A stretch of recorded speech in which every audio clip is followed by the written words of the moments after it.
The following program, The Russ Belville Show, is intended for responsible adults only. We advocate to the repeal of marijuana prohibition for adults. We discuss the science, culture, and controversy about America's marijuana laws. We do not advocate any illegal activity and encourage all listeners to learn their state and federal marijuana laws. Opinions and claims made by guests and advertisers on The Russ Belville Show are their own, and The Russ Belville Show cannot be held legally responsible for their validity or reliability. Viewer discretion is advised.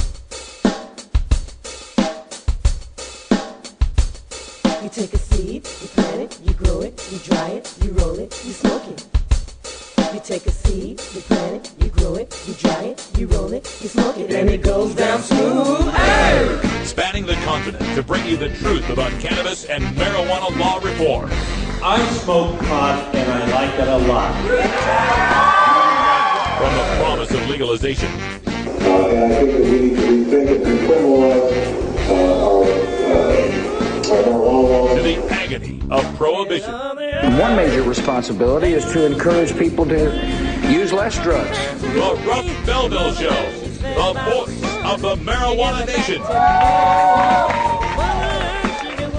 Yeah, I hear you had a question for me. Now, here's your host, Radical Russ Belville. We love it. All right, good day, coaches and codettes, and welcome back to the show. It is Tuesday, November 12th, 2013, and it's got to be 420 somewhere in the world. And I guess today that's 11, 12, 13. That's kind of cool in and of itself, isn't it? I'm still here in Nampa, Idaho, at my parents' house, bringing you this last live show from Idaho. But it's our first live show to begin our 4-day CPS week. That's right, we're going to be taking a look at Child Protective Services and the effect of family law versus marijuana law, and specifically how medical marijuana patients, even in the 20 legal medical marijuana states, can still be victimized by Child Protective Services over their use of marijuana. Not to mention the 30 non-medical states where it's clearly a problem if parents are caught using marijuana. This week we've got an all-star lineup of guests who will be joining us to talk all about family law and Child Protective Services. On today's show, at 1:30, we're going to be going into an extended interview with Serra Frank, the founding director of Moms for Marijuana. She is also working on the Lilly Fisher case up there in Spokane, Washington, where a legal medical marijuana patient is fighting to maintain custody of his little daughter. So we'll talk to her about that at 1:30. And again, it's going to be an extended interview, so it'll run into the Radical Rant time as well. And then when we go into hour 2, Toker Talk Radio at 4 o'clock Pacific time, our guest will be Sabrina Fendrick. She's the Women's Outreach Coordinator for NORML, the National Organization for the Reform of Marijuana Laws, and one of the founding members of the NORML Women's Alliance. She will update us on some of the cases that are happening around the country with respect to family law and Child Protective Services. Throughout the rest of the week, we got all sorts of great guests, including Charmy Golson, Lindsay Reinhart, Sarah Arnold, Mark Reinhart, all sorts of great experts on this issue. So make sure you stay tuned all week long for our special investigative look at Child Protective Services and marijuana law. Also on today's show, we're going to have some time to go behind the headlines. I saw this headline coming out of West Virginia that proclaimed some sort of great success in dealing with drug testing for employment training, and we take a look at those numbers to find why the success is total bunk.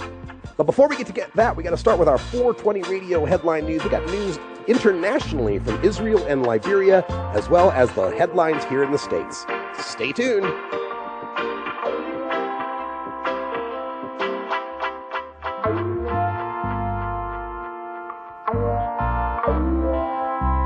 We'll be right back after these messages from our 420 friendly sponsors. Support these advertisers because their ad money goes straight to the Russ Belville Show.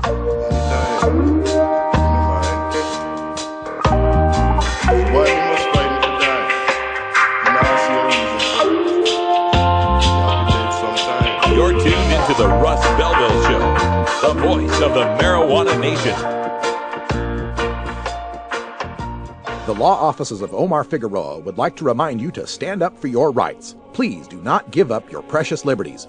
There's nothing wrong with standing up for our constitutional rights, and in fact, it's the only way to honor the Constitution that recognizes our natural rights.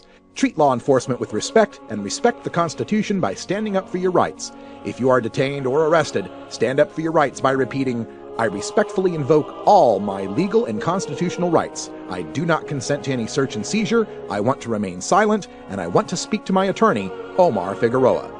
Omar Figueroa has more than a decade of experience in federal and California courts and graduated from Yale University, Stanford Law School, and Trial Lawyers College. Please contact the law offices of Omar Figueroa at 415-489-0420 or 707-829-0215 or on the web at www.omarfigueroa.com.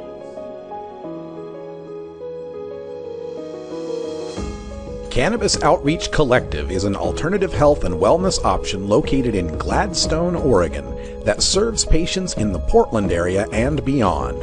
We are a full-service alternative health and wellness collective accommodating patients with natural, organic, holistic, and homeopathic remedies, nutritional guidance, advice, education, and medical cannabis, fully in accordance with Oregon OMMP law. You can find out more about Cannabis Outreach Collective on Facebook at COC503 or by emailing cannabisoutreachcollective503@gmail.com or by telephone at 503-853-1319. Check out our menu on Weed Maps and visit Cannabis Outreach Collective today.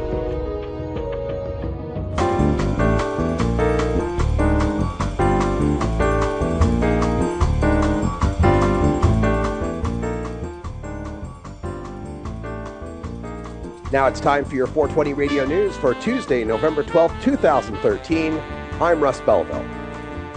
Official Liberian president's convoy smuggled pot from ABC News.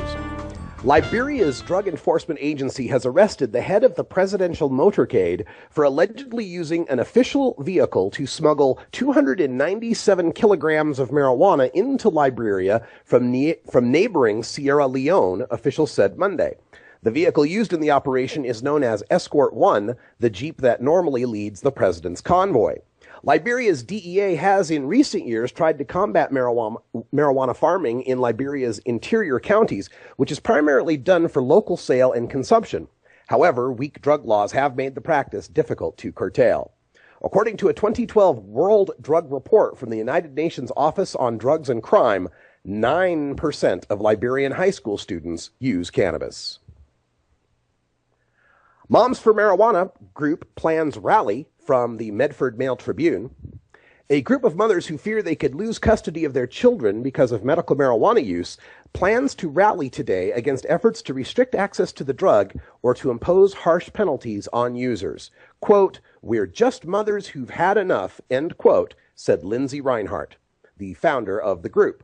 The loosely formed group, Southern Oregon Moms for Marijuana, plans to hold a rally at 4 p.m. today on the Jackson County Courthouse steps. The rally is one of many rallies being held by various chapters of Moms for Marijuana. Reinhart is also the director of Undergreen Railroad, a newly formed group which will attempt to help growers and cannabis users relocate to more pot-friendly states. Moms for Marijuana will also hold a meeting at 6 p.m. Friday at Southern Oregon Community Center and Clinic in Medford. Michigan bill advances to distribute pot through pharmacies from Think Progress. A bill advancing in the Michigan Senate would make marijuana available in pharmacies, but there's one catch. It is contingent upon a change in federal law. Michigan already has a medical marijuana law, and 4 more Michigan localities passed ballot initiatives last month to remove penalties for marijuana possession. But Michigan's medical marijuana law authorizes homegrown marijuana and dispensation via caregivers. A February court decision found that the state's law does not authorize even small-scale sale or distribution of marijuana. The bill that passed the Senate Government Operations Committee 3-0 aims to subject medical marijuana to the same safety and quality standards as other medicines by dispensing it through pharmacies. Because marijuana remains a Schedule I substance under federal law, however, and deemed to have no currently available medical use, pharmacies are not permitted to dispense marijuana. The bill, therefore, would be explicitly contingent on a change in marijuana's classification from Schedule I to Schedule II. Other drugs that are Schedule II include cocaine, opium poppy, morphine, and codeine. Israel takes to homegrown pot as wall curbs Arab hash, from Bloomberg.com. The shift in Israel's cannabis supply is an unintended effect of tighter border security. While Israelis long smoked hash from neighboring Arab countries, a new fence and more vigilance on the borders have thwarted shipments. In response, Israeli dealers are increasingly growing their own. Boaz Wachtel, founder of the Greenleaf Party and a key figure in bringing medical cannabis to the country, said, quote, "From a public interest standpoint, this is a positive development. The stuff grown inside Israel is of higher quality. Some hash coming in from Lebanon was just clay mixed with sap. Even better, Wachtel says, drug money is no longer going to places that shoot missiles at us." Medical marijuana is tightly controlled in Israel, where scientists have led global advances in understanding the health benefits of the plant. About 9,000 patients suffering from diseases such as cancer and multiple sclerosis are using the drug. 3/4 of Israelis believe marijuana has legitimate medical uses, according to a survey commissioned by the Jerusalem Institute for Market Studies. The dwindling supply of cheaper hash from Arab countries is costing Israeli smokers. Black market marijuana has risen to about 100 shekels, or $28 per gram, up from 70 shekels just 3 years ago. Attitudes toward recreational use are more conservative than in the U.S. Only 15% of Israelis say they have used marijuana, and 26% support legalization of the drug, according to the Institute for Market Studies.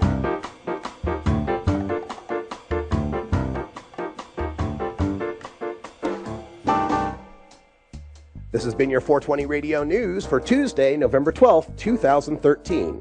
I'm Russ Belville. When we come back, we go behind the headlines in West Virginia to look at the effect of a drug testing for job training benefits program and why the success being claimed in the newspaper is anything but. You're listening to The Russ Belville Show on 420radio.org. We'll be right back.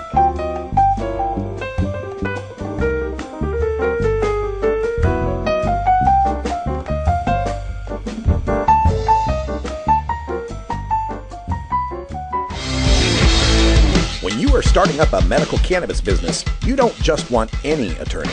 You want a fired-up lawyer who understands the needs of cannabis consumers. The law office of Lauren Vasquez is your fired-up lawyer for the cannabis industry.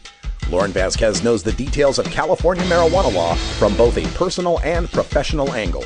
Lauren Vasquez rose from the ranks of college normal activist to become one of the Bay Area's best marijuana lawyers. Visit her website, fireduplawyer.com, or call 1-855-MMJ-LAWS for more information. That's 855-665-5297 for Lauren Vasquez, your fired-up lawyer, or email fireduplawyer@gmail.com. The number again is 855-MMJ-LAWS, 855-665-5297 for your fired-up lawyer, Lauren Vasquez. Lauren Vasquez is an activist attorney you can trust. Call today.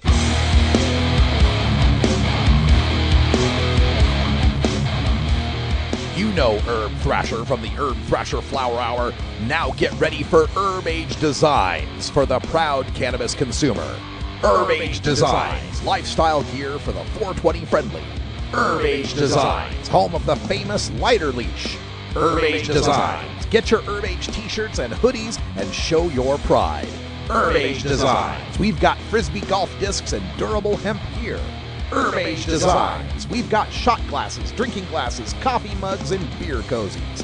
Check us out on Facebook and online at herbagedesigns.com. And follow Herb Age and Herb Thrasher on Twitter. We'll see you at this year's Hemp Fest. Crank it up.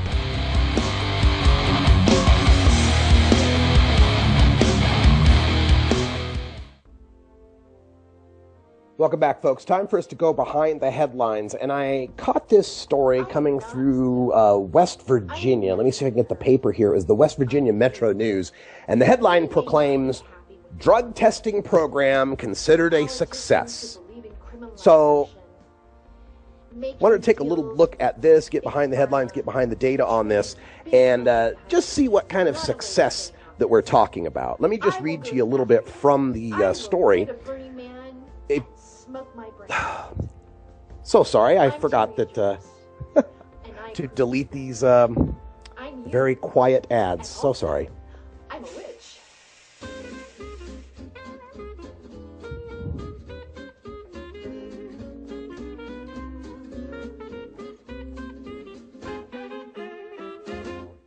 All right, now let's go behind the headlines, and my apologies again on that quiet ad. I got to get that fixed.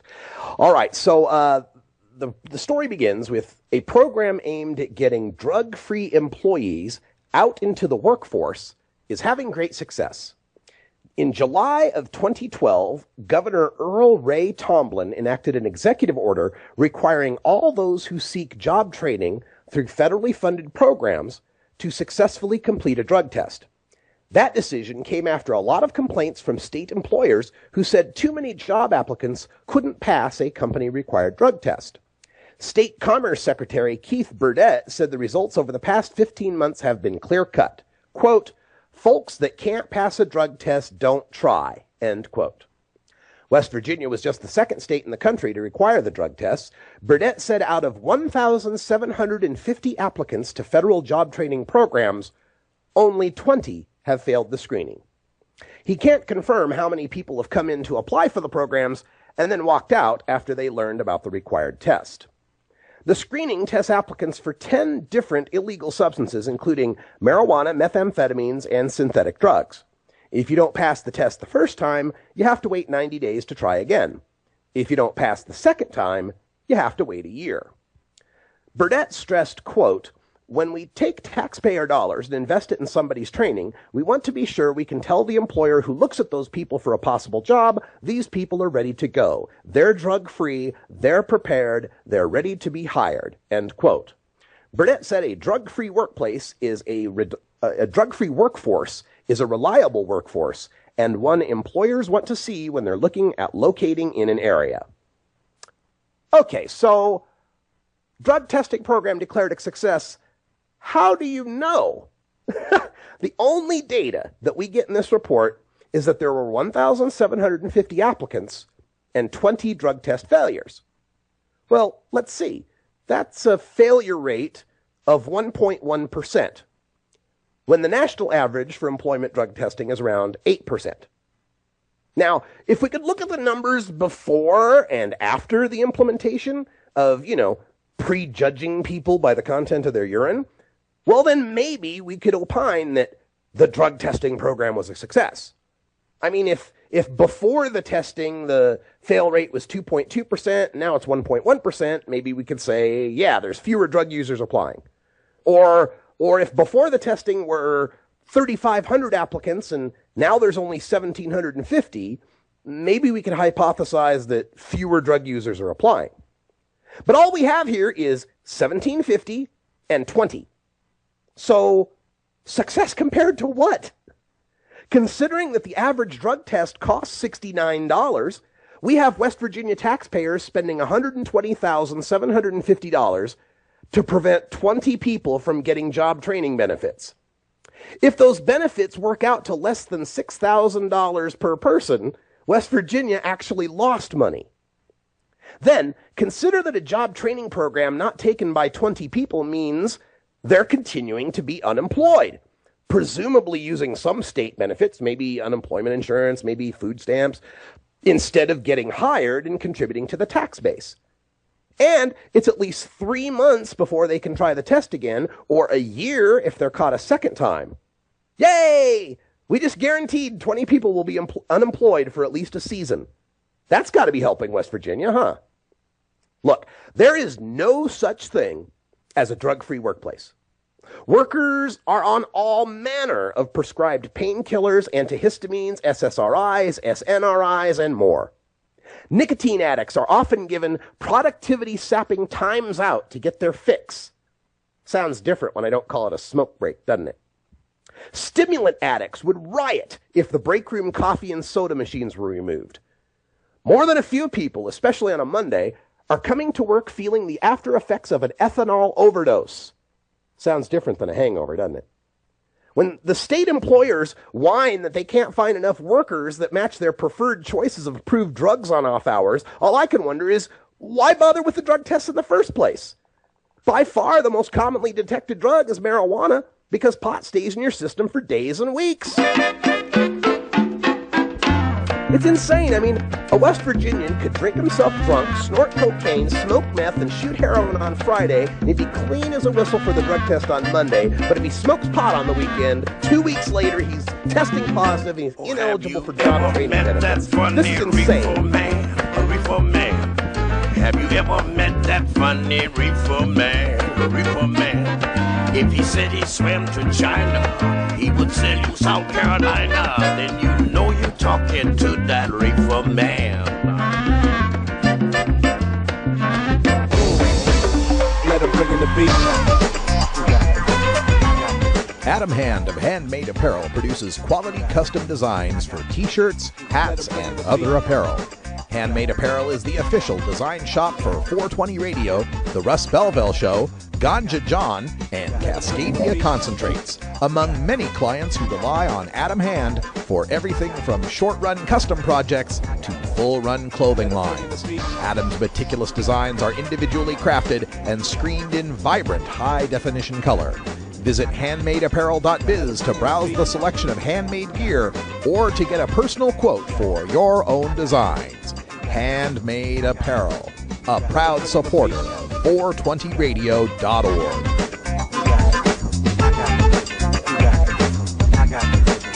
Let him bring in the beat.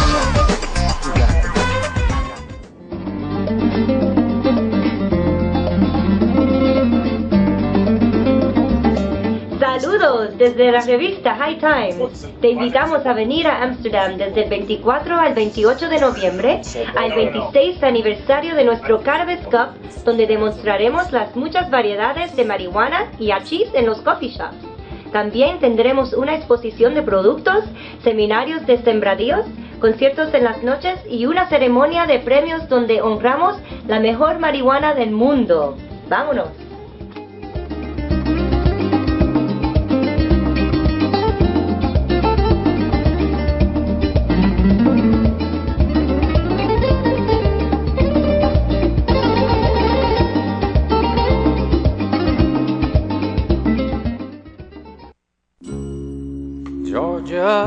Hi, this is Willie Nelson, and I need your help. Our marijuana laws are terribly unfair, and they make criminals out of law-abiding citizens. Nearly 2,000 Americans are arrested every day on marijuana charges, and we are unfairly destroying the lives and careers of hundreds of thousands of people simply because they smoke marijuana. These are not criminals. They are average citizens like you, good neighbors who work hard, raise families, pay taxes, and contribute to their communities. And it's time we stopped arresting responsible marijuana smokers. We need your help to end marijuana prohibition once and for all. It's the fair thing to do. For more information, contact NORML, the National Organization for the Reform of Marijuana Laws. Call toll-free 888-67-NORML or visit their website at norml.org.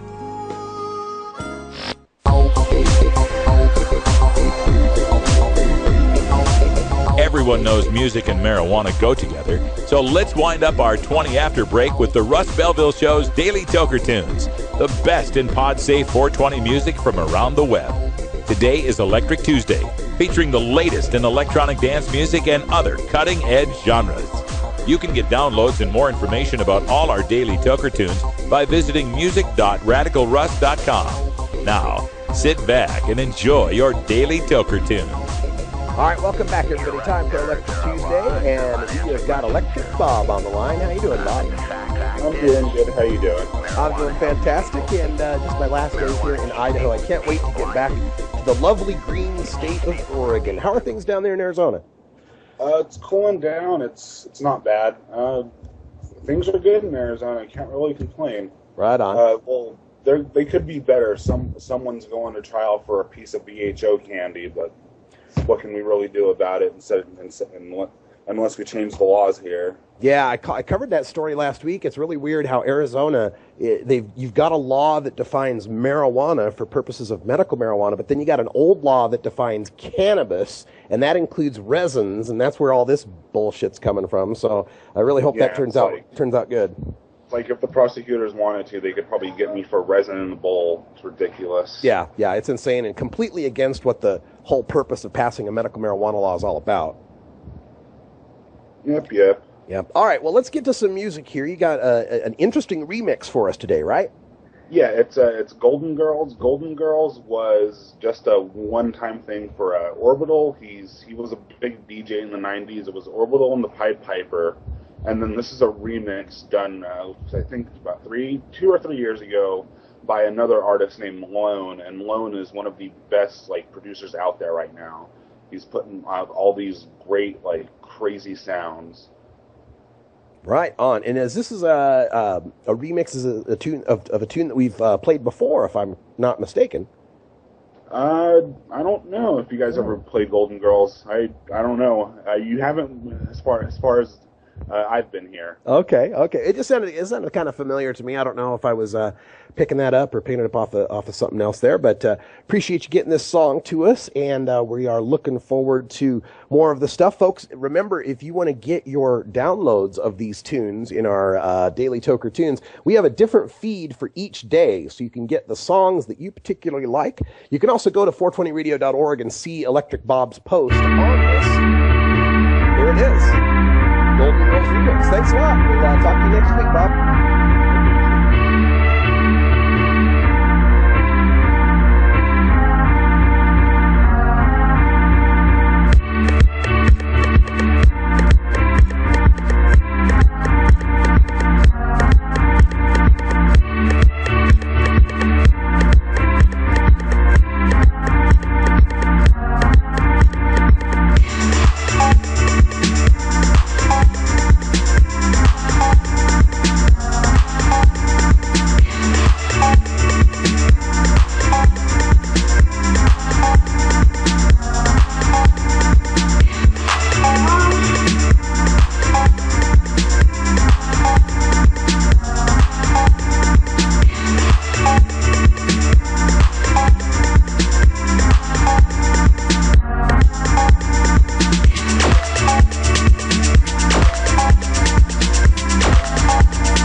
Дани Данько. Я редактор журнала High Times.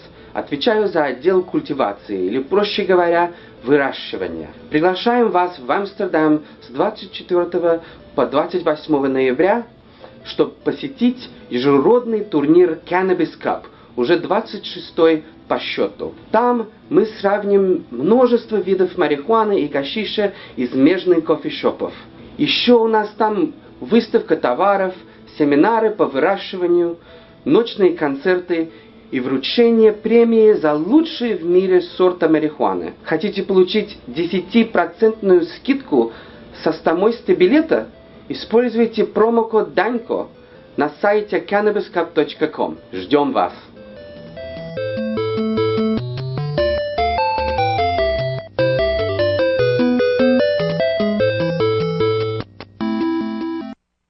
Ever wonder how often to change your bong water? The most effective method for baking pot brownies? The best destinations for a ganja getaway? How to hide herb in your car? Whether to grow your own? How precisely to legalize it? Or how something as wonderful as marijuana ever got to be illegal in the first place? Finally, you can find all these answers and much more in the official High Times Pot Smoker's Handbook, featuring 420 things to do when you're stoned. Since 1974, High Times magazine has covered marijuana in all its aspects and wonders, from cultivation to legalization to the herb's enduring and exalted place in popular culture. Packed with inside information, the official High Times Pot Smoker's Handbook rolls all of this collected wisdom together into a single indispensable ganja guide, including an entertaining look at marijuana's history, profiles of herb-friendly travel destinations and festivals, favorite potluck recipes from the High Times staff, smoking skills, advocacy and activism, essential marijuana movies and songs, profiles of famous cannabis strains, comprehensive growing information, celebrity endorsements, and much more.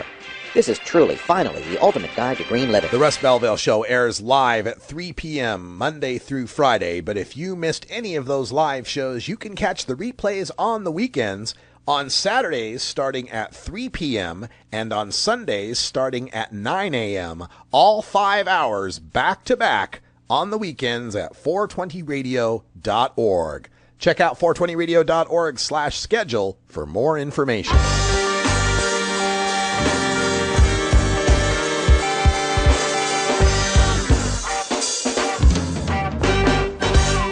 Activism begins with ACT.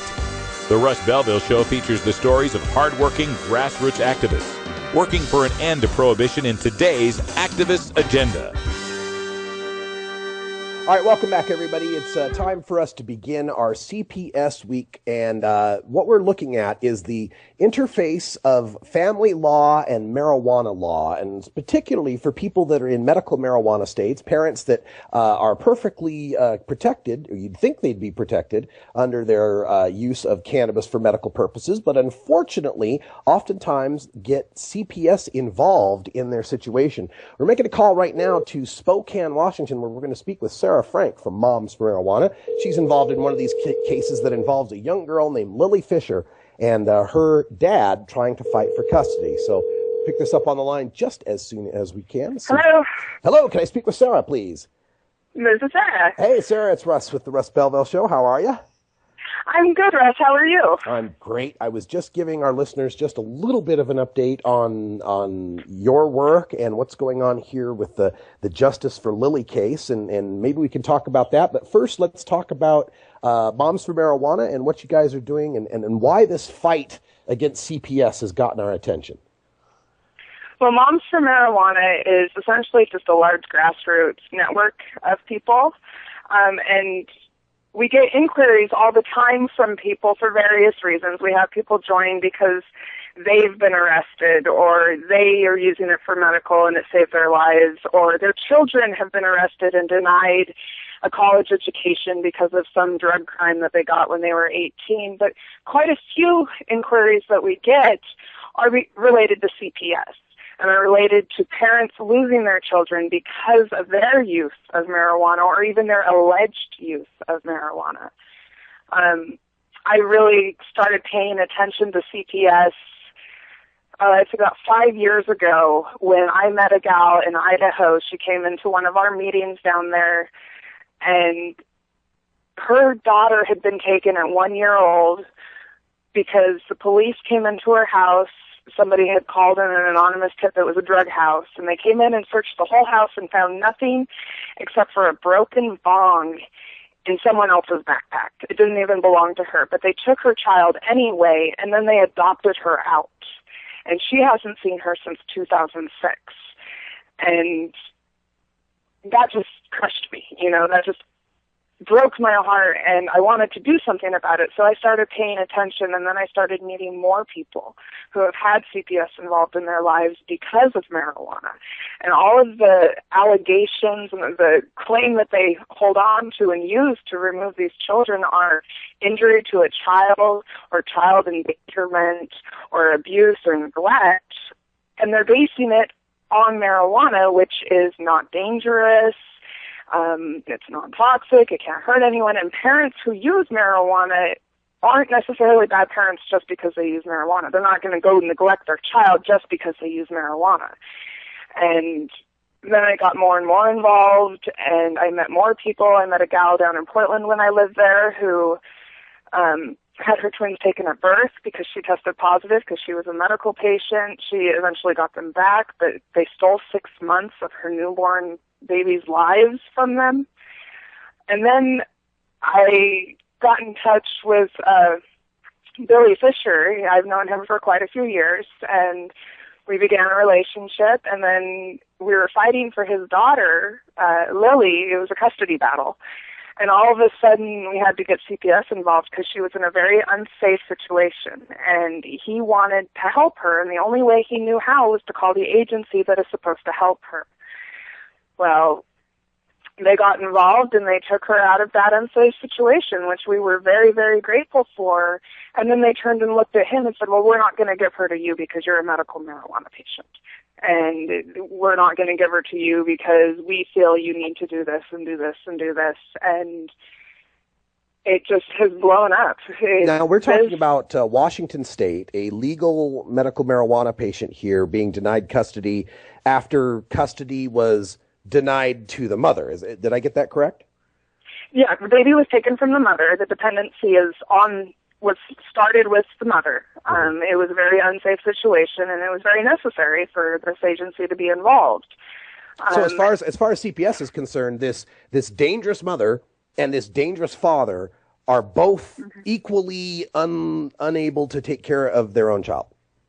Right. Even though Billy's never had his child, and he's never had any kind of impairment charge to do with marijuana, but they're saying that because he's a medical patient and he's admitted that he's quit before and had to start using it again because his back hurt, they say that that means that he's a drug addict. He has chemical dependency problems, and he needs 30 days of inpatient rehab and 2 years of aftercare drug treatment to get him clean from his medicine. Wow, this is just insane that we would require, and this is what a medical marijuana state, and the voters are passing this. I think in Washington State it passed like 59% or more, and I don't think the idea here was that you had to choose between your kids and your health. That doesn't make any sense whatsoever. Right, and then they voted, in November to stop locking everybody up just for having marijuana, and now they're going to lock him up for 30 days and withhold his child from him if he doesn't. And today we actually had court, and they've changed the placement plan to, instead of being returned home, to be permanent adoption if he doesn't complete these things. Wow. Now, is this the first case we've heard of in Washington State dealing with a medical marijuana patient, or just the latest one? I believe it's just the latest. I'm not sure how many, how public they have been in the past, but I've met quite a few people who are dealing with CPS or have dealt with them, or even just family law. And that's what we're finding. And it's not just CPS, it's family law. And it's the juvenile dependency issues that have to do with marijuana. Parents use it against each other in custody battles, and the courts go against marijuana despite state law. This is frustrating to me as well, because we see there's other stories that make the news with regard to danger to children. I'm specifically going to go to the gun angle. There was a story in Idaho when we dealt with Lindsay Reinhardt and her trying to get her kids, and she was using medical marijuana for multiple sclerosis. And the same week, some mom had left her kid in a car, her kids in the car, unsupervised with a loaded .45, which the older one got a hold of and shot the younger one with. There's never a child endangerment child. They don't take the kids away from that. I refuse to believe that a pot plant is worse than a loaded gun. Right. And I think that's what we have to explain to people, because of the lies and because of the stigma surrounding marijuana, people actually view it as more dangerous than a loaded gun. And that's just ridiculous. Let's go. Let me do a little devil's advocate here, because I imagine, and I've heard from opponents that part of their justification behind this is, well, marijuana is illegal, and people will do home invasion robberies and break in and try to steal it, and so therefore, it's a danger to the child. How do you respond to those criticisms? Well, I'm an adopted child. And I grew up in a home that was very well off, and I also gave up a child for adoption. And his home, they're a lot more well off than I was, and they had big screen TVs, and they had nice cars and nice jewelry, and I would say that they're more at risk for a home invasion than a marijuana plant, because of a marijuana plant. It's that type of risk is a what if.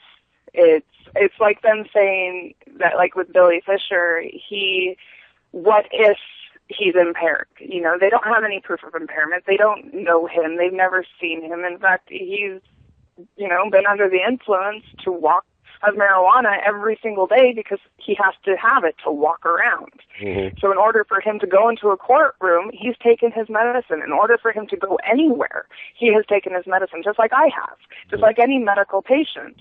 And they're okay with him being on prescription pharmaceuticals, opiate narcotics, over marijuana. But in all reality, they want him off of everything before he can have his daughter back. Oh, so they're even maintaining the stance that they don't want him on prescription legal drugs either?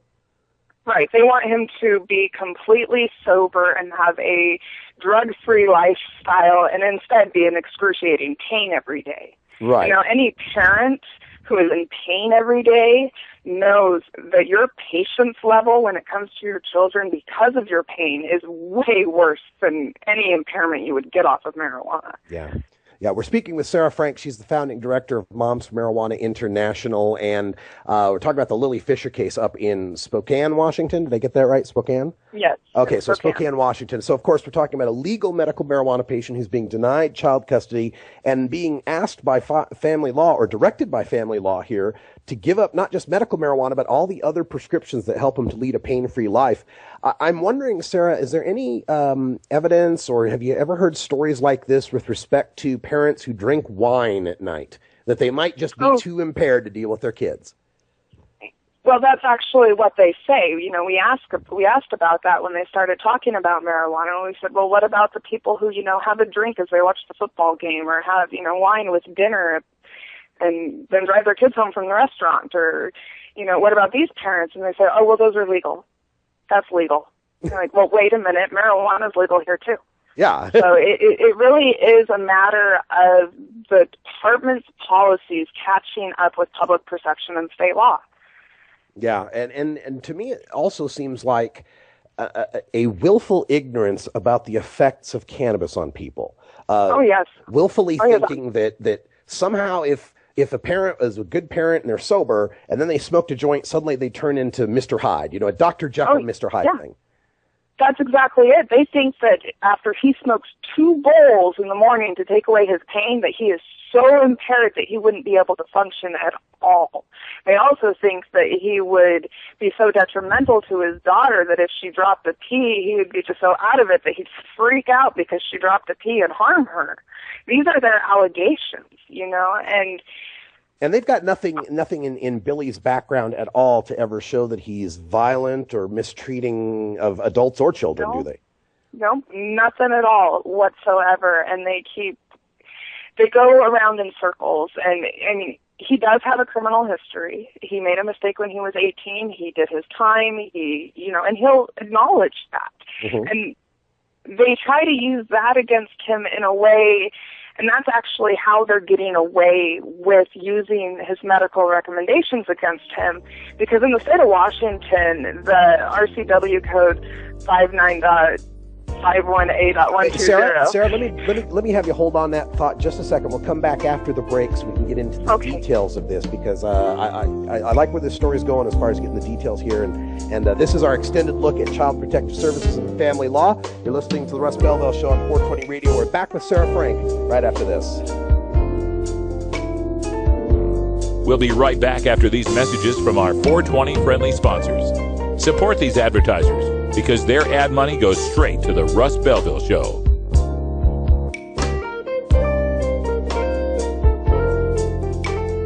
You're tuned into the Russ Belville Show, the voice of the marijuana nation.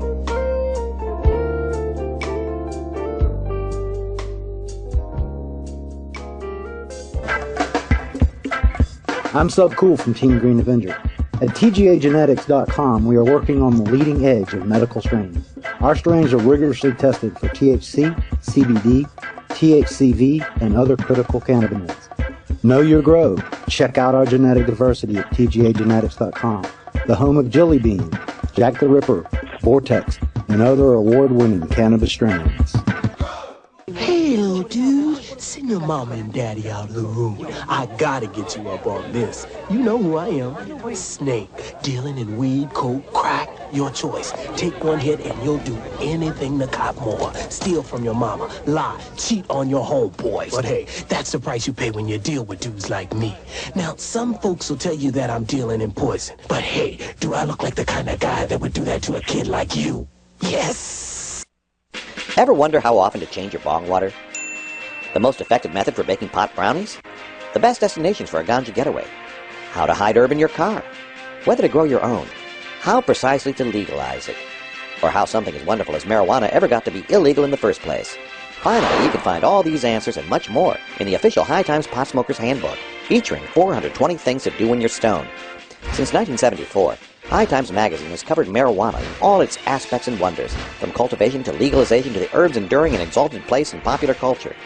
Packed with inside information, the official High Times Pot Smoker's Handbook rolls all of this collected wisdom together into a single indispensable ganja guide, including an entertaining look at marijuana's history, profiles of herb-friendly travel destinations and festivals, favorite potluck recipes from the High Times staff, smoking skills, advocacy and activism, essential marijuana movies and songs, profiles of famous cannabis strains, comprehensive growing information, celebrity endorsements, and much more. This is truly, finally, the ultimate guide to green living.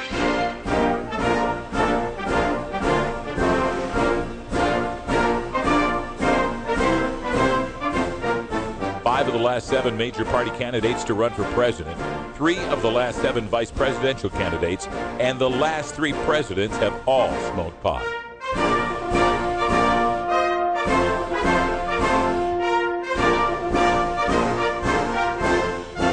Marijuana, the gateway drug to the White House. This is the Russ Belville Show.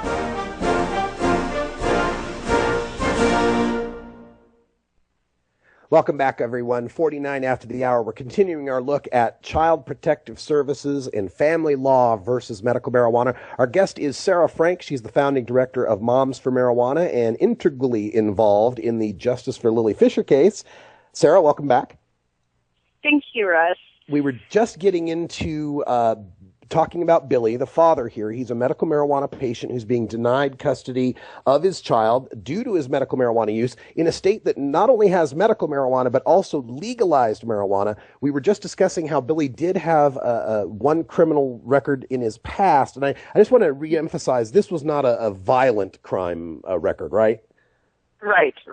He's not a violent person. Okay, so go on with where you were going with the RCW before we left.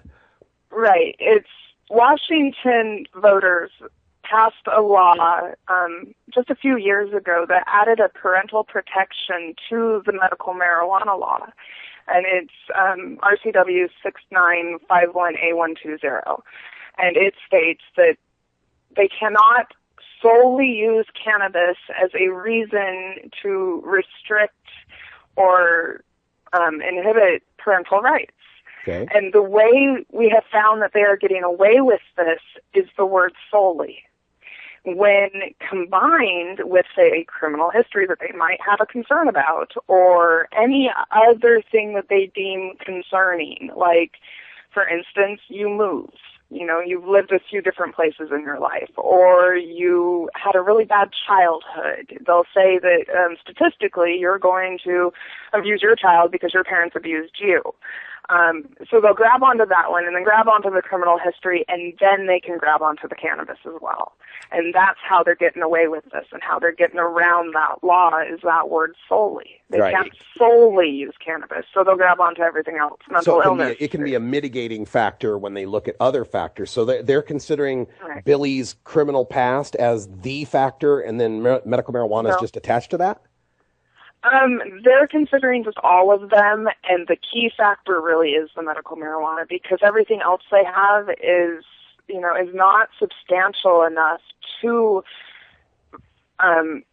remove parental rights. You have to have, in order to remove a child from a home, you have to have substantial risk of imminent harm to their physical and psychological development.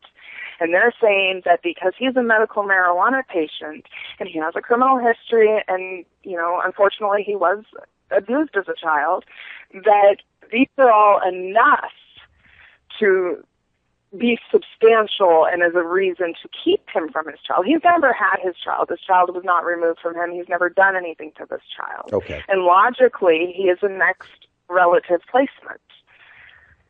So, when family law and CPS are making these allegations that he'd be an unfit parent, they're not also adding in that somehow secondhand smoke would harm the child or anything about the marijuana itself harming the child? No, they have absolutely no mention of that. They're saying he would be too impaired. Wow. And that he admitted that a couple hours after he'll smoke a bowl in the morning, he'll go to work.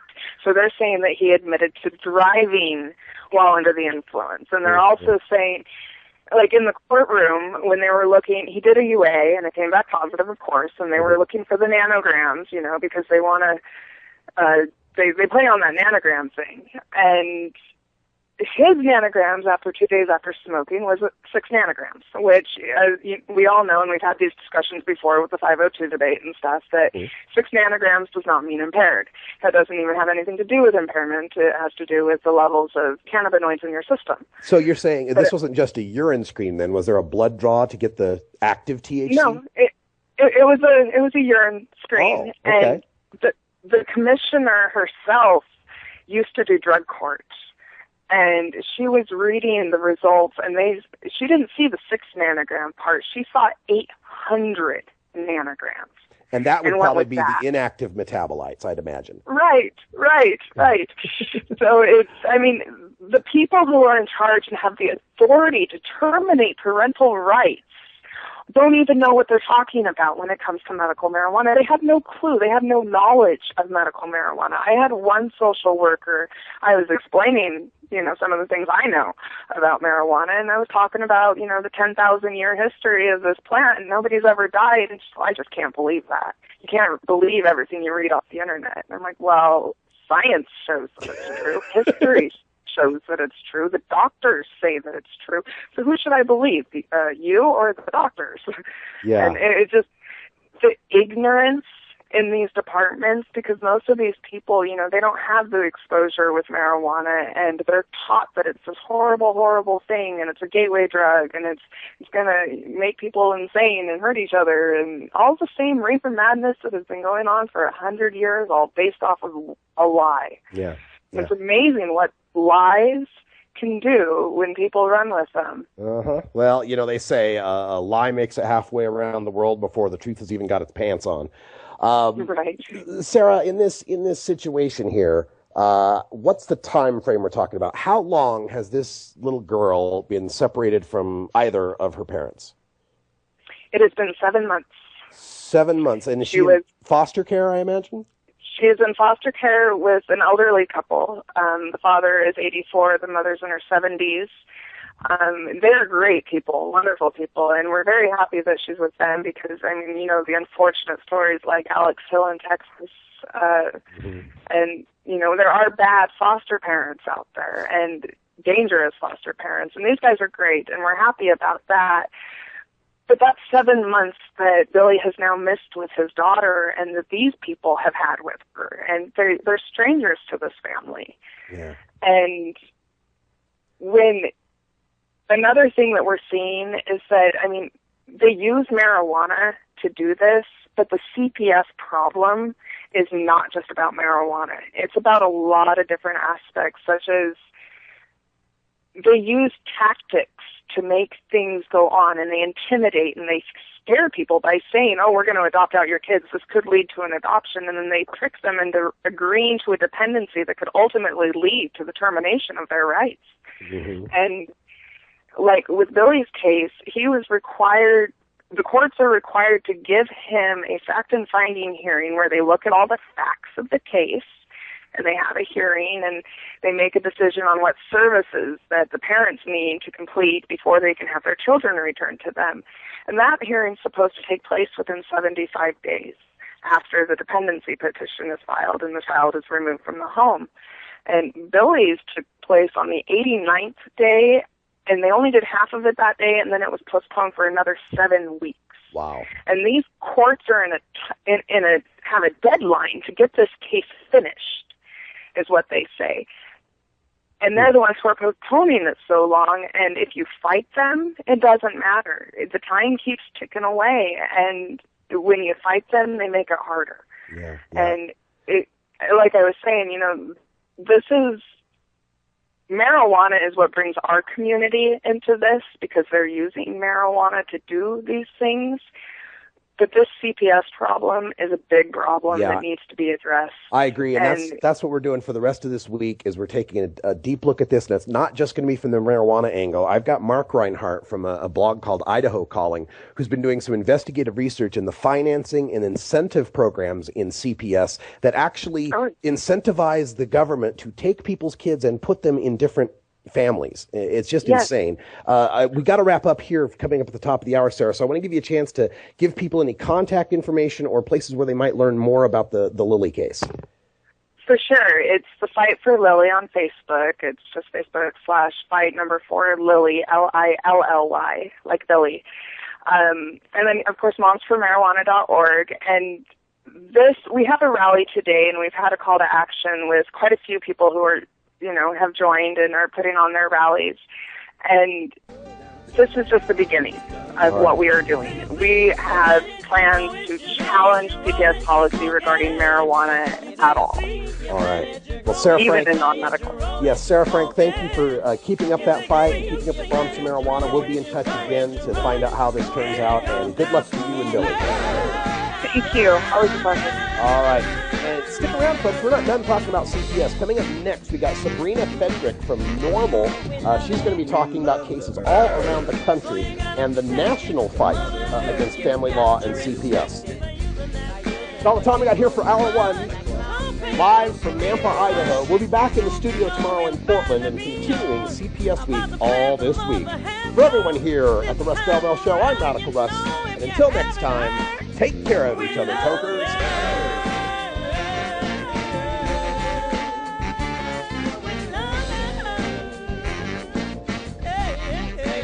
This is the Russ Belville Show.